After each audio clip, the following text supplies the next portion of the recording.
And be assured, Mr. Boone, if it was your intention to fire my imagination with your glowing account of the beauties of Kentucky, you have succeeded admirably. The prospect of resolving the land grant issue for the valiant men who served under me, coupled with a lifetime ambition to travel the trail you have blazed, prompts me to make plans for an immediate personal tour of inspection. Mr. President, as the man responsible for your safety and well-being, I not only disapprove of this journey, I wondered how long it would take you to explode, Colonel. Confound it, sir. How many times must you be reminded that the chief executive of these not two United States has inherited a large collection of enemies? 3 attempts were made to assassinate you before the inauguration. 2 have been tried since. This journey you propose is too great a risk. Kentucky is a wilderness. Was a wilderness, Colonel, until Boone opened the way for its colonization.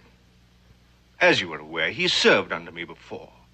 I have the utmost faith in his loyalty, and I shall look forward to meeting this young frontiersman again. Now, where was I? Prompts me to make plans for an immediate personal tour of inspection. Ah, yes.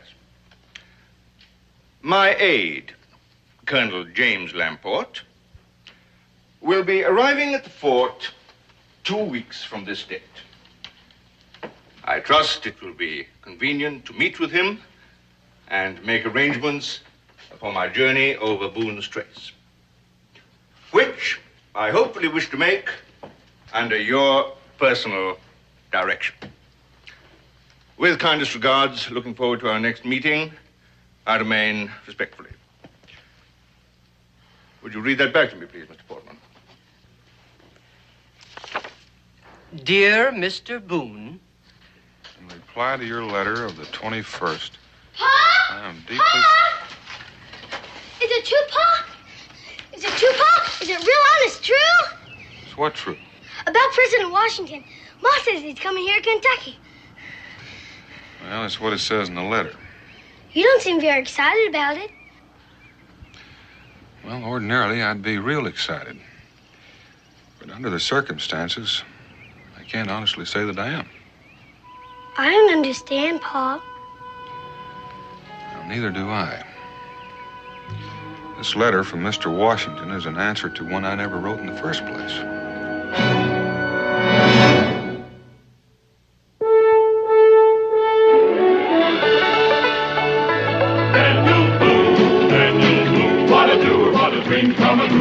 Daniel Boone.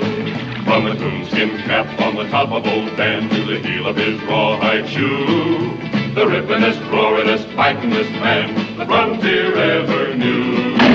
Daniel Boone was a man, yes, a big man, and he fought for America to make all Americans free. What a boom, what a doer, what a dream come true was he.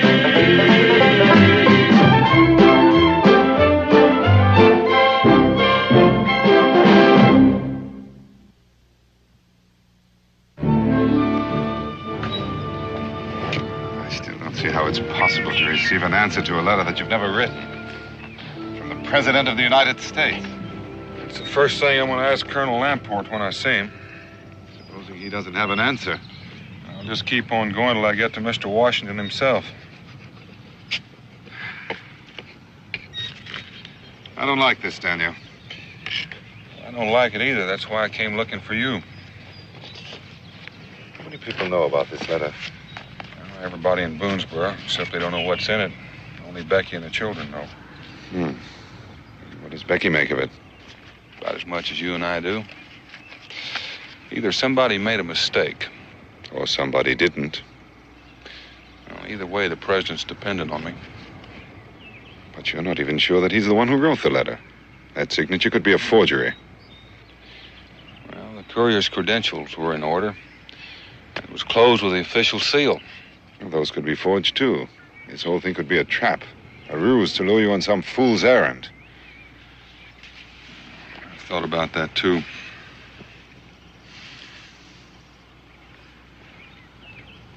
You know what I think? What? This fish is much too salty. And you should know by now. You've already eaten 6. Thank you. Now tell me, Daniel, what can I do to help? I thought maybe you might like to come along. Well, the fishing isn't very good anyway. I would like the opportunity of meeting the president. Perhaps even of telling him that my people would like to be a part of this country's future, as well as its past. I'm sure Mr. Washington would be pleased to talk to you.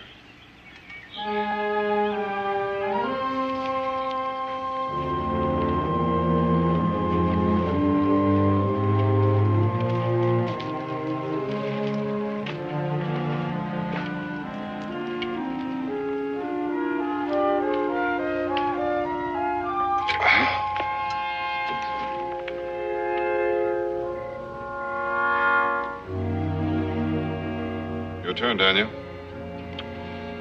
I'll get the water.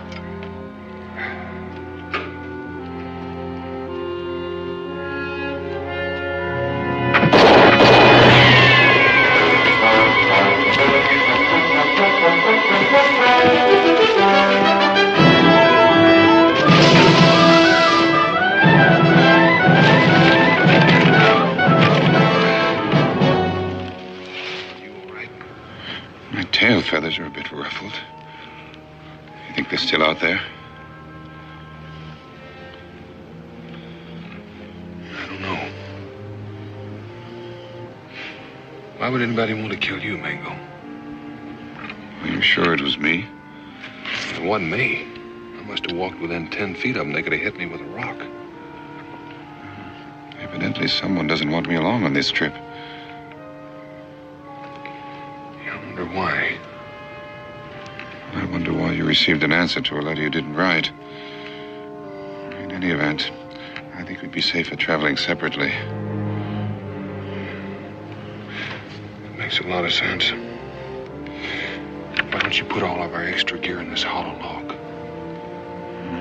Where will I meet you? Meet me at Clinch River. Maybe by then I'll have some answers for you.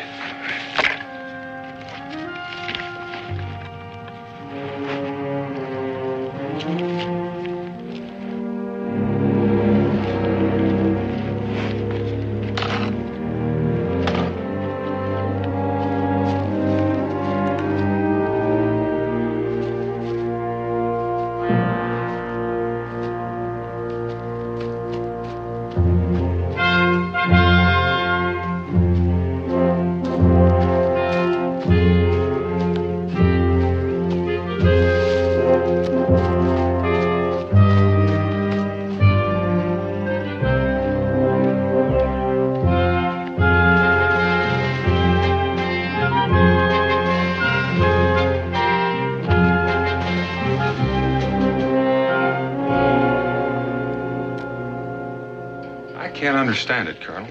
It just doesn't make good sense to me. It may to you, but all I know is I didn't write that letter to Mr. Washington.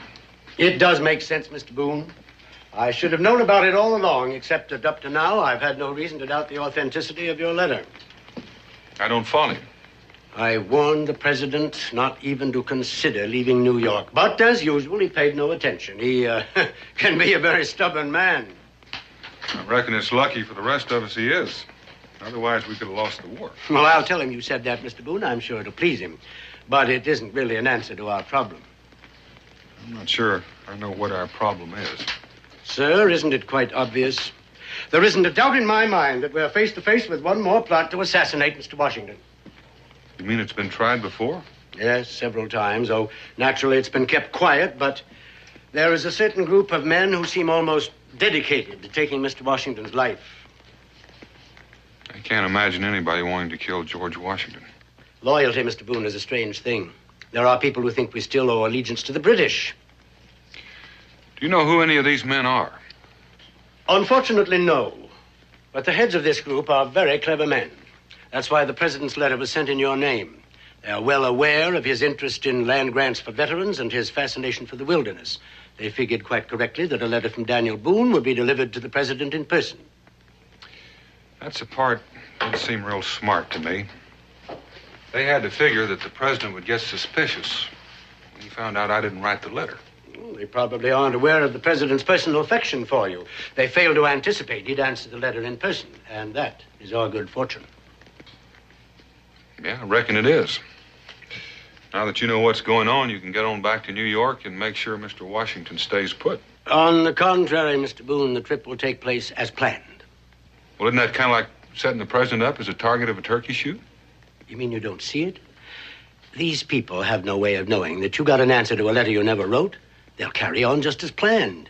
And that's our opportunity to destroy them once and forever. Seems like a pretty good chance to get the president shot, too. You don't think I'll take that risk?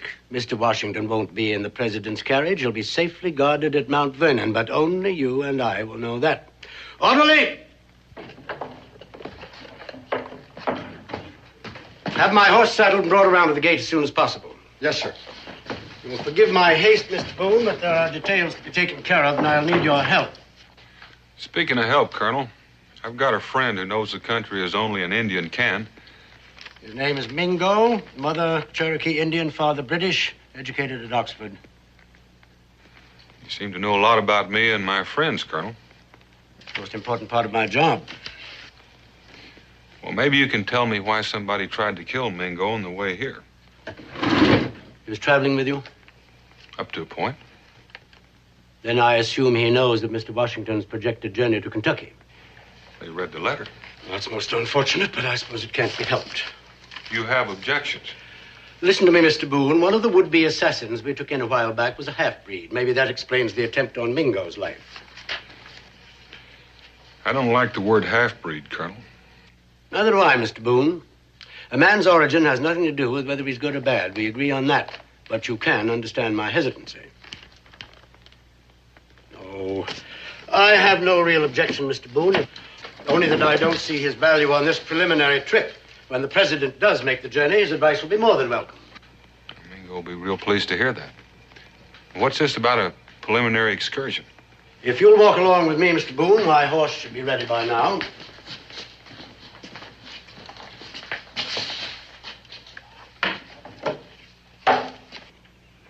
Due to the risks involved, I have thought it advisable to make a prior study of our intended route. In order to accomplish that, I've added several new men to my staff. For security reasons, only one of them will make himself known to you. That man is already on his way to Clinch River to work with you on preparations for the president's safety. Until my arrival, he will be in charge, unless you object to that arrangement. Well, there's no objections, Colonel. It sort of works a little outside of my line anyway. Good. He'll need your help in choosing campsites and plotting danger points along the way. Places where the carriage might be forced to stop and face an ambush. Well, how will I find this man? He'll find you. Here's a copy of his orders. He'll give you the original to identify himself along with his other credentials. Well, what if he asks me for my credentials? I hardly think you'll need them, Mr. Boone. There's only one of you in all Kentucky, and if I may say so, you are rather unmistakable. Well, it's just one more question, Colonel. What if folks get curious about this trip? That possibility's already been considered. You'll simply be acting as a guide in a land survey. You have worked in that capacity before, I believe? Yes, sir. All right, then, until we meet again, a safe journey, Mr. Boone. Same to you, sir.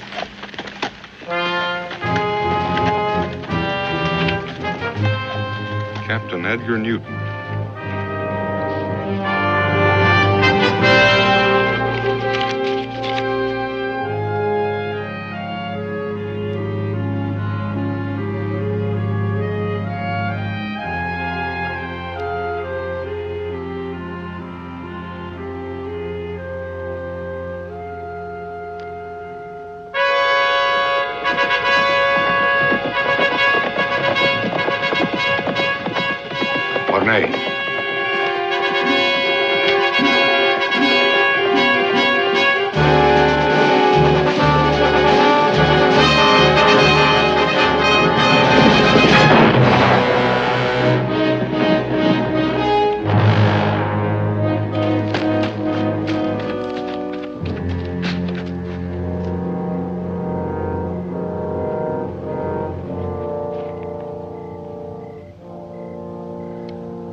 that all there? His credentials and a copy of his orders. Enough to convince Boone that he's dealing with the real Edgar Newton. May he rest in peace. Unless somebody in Clinch River knew him. Or knew Telford before. No. Newton came from up in New York State. Telford's been in England for the past 10 years. I don't think anyone will notice a substitution.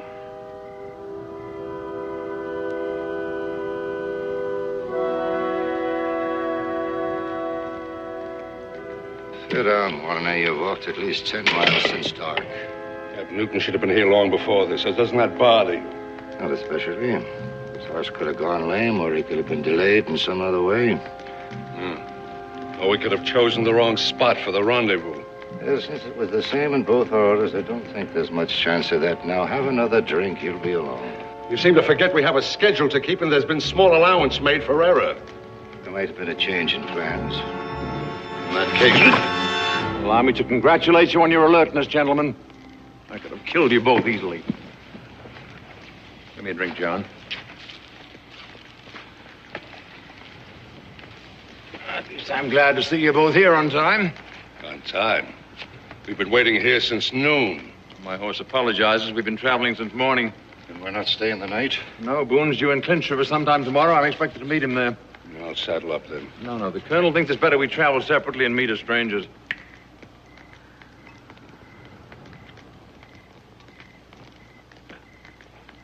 You always had poor taste in rum, John, but I suppose it's warming. To your health, gentlemen. And to the death of Washington.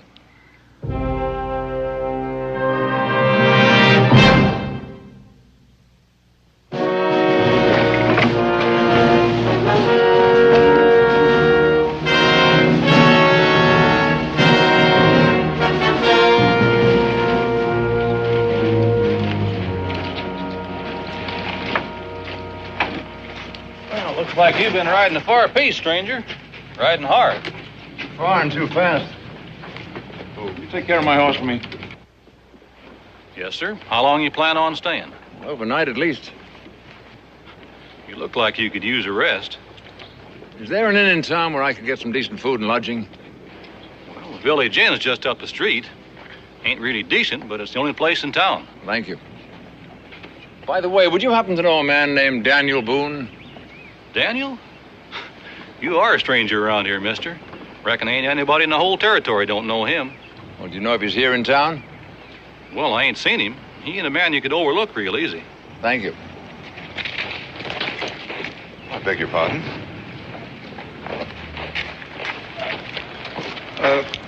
Haven't we met before? That seems unlikely since I'm not in the habit of associating with savages. I'm sure I've seen you before.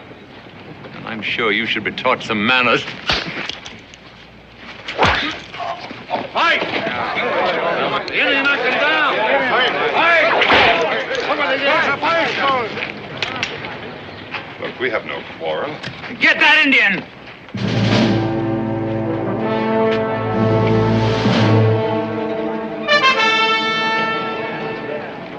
I'll teach you to insult a white man.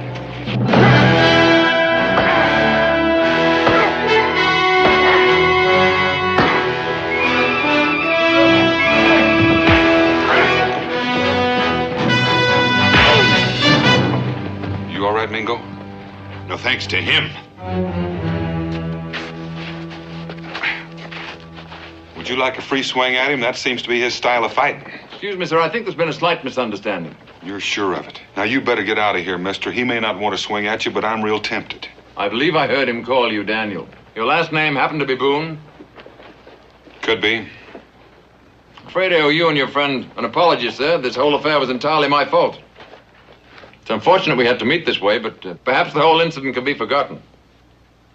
For our mutual advantage. My name is Edgar Newton. Edgar Newton? Since what we have to discuss is confidential, I would prefer to find somewhere more private. If you'll meet me tonight in the tap room, I'll be happy to show you a copy of my credentials and my orders. Perhaps that will suffice to convince you.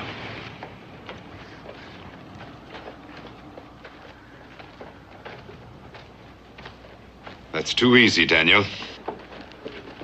Well, he's one of Colonel Lamport's aides. I'm supposed to guide him over the trace in preparation for the president's arrival. Oh. In that case, I'm afraid I owe you an apology. What for? Well, by defending me, I'm afraid you've made an enemy. I don't know, Daniel. Somehow I just don't trust you, Mr. Newton. I can't say that I blame you. Well, where are you going? Back where I belong. Well, why should I stay here? Don't tell me I've been invited on your little scouting expedition. Well, you weren't exactly invited, but Colonel Lamport said he didn't object to your going along. Well, that's very kind of the Colonel, but I don't think I'd like to travel with Mr. Newton. Let this be your expedition.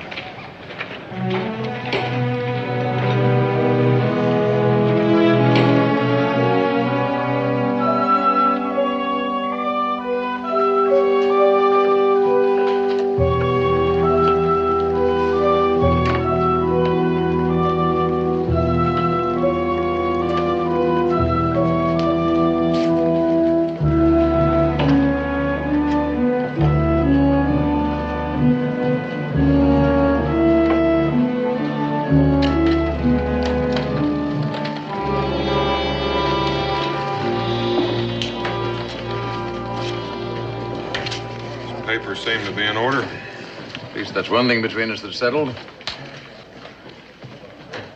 Now, about this afternoon's unfortunate affair. I trust this won't affect your enthusiasm for this mission, Mr. Boone. I was asked to work with you. I don't have to like you. At least you're honest, I admire that. As long as you and I know where we stand, we can get along. But as for your savage friend... Mingo. Unfortunately, I don't like Indians. Very sound and personal reasons. I've apologized for what took place, but your friend appears to be a little arrogant. Before you go any further, Mr. Newton, I think you should know that Colonel Lamport has given his permission for Mingo to come along. Surely you can't be serious.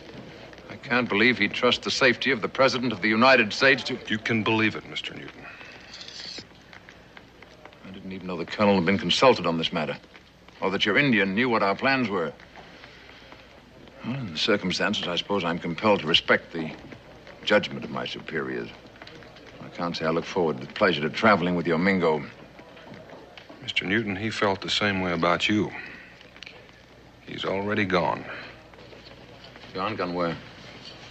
Back to his tribe, maybe. Gone hunting, he didn't say. I'm not sure I like that. You're a hard man to please. First, you're unhappy because he's with us, and now you're unhappy because he's gone.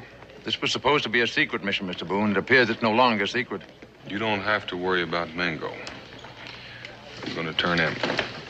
I've arranged for horses and supplies. If it's agreeable to you, we'll leave at sunup. It's agreeable.